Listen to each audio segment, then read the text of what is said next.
Song of Childhood by Peter Handke. When the child was a child, it walked with its arms swinging, wanted the brook to be a river, the river to be a torrent, and this paddle to be the sea.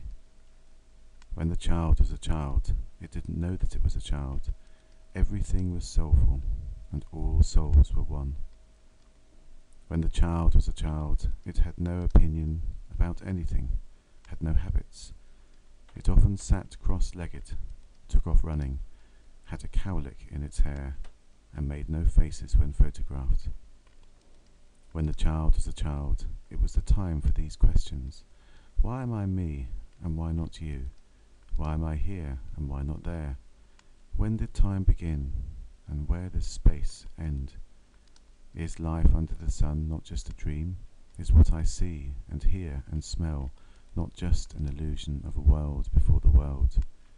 Given the facts of evil and people, does evil really exist?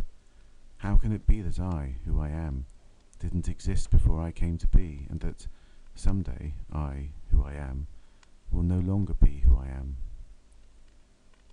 When the child was a child, it choked on spinach, on peas, on rice pudding, and on steamed cauliflower, and eats all of those now, and not just because it has to. When the child was a child, it awoke once in a strange bed, and now does so again and again. Many people then seemed beautiful, and now only a few do, by sheer luck.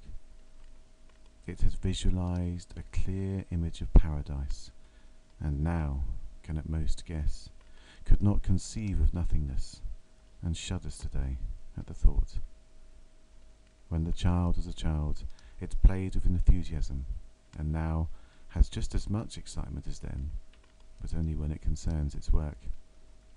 When the child was a child, it was enough for it to eat an apple, bread, and so it is, even now. When the child was a child, berries filled its hand as only berries do, and do even now. Fresh walnuts made its tongue roar, and do even now. It had on every mountain top the longing for a higher mountain yet, and in every city the longing for an even greater city, and that is still so. It reached for cherries and topmost branches of trees, with an elation it still has today, has a shyness in front of strangers, and has that even now.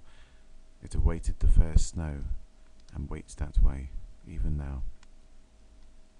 When the child was a child, it threw a stick like a lance against a tree, and it quivers there, still, today.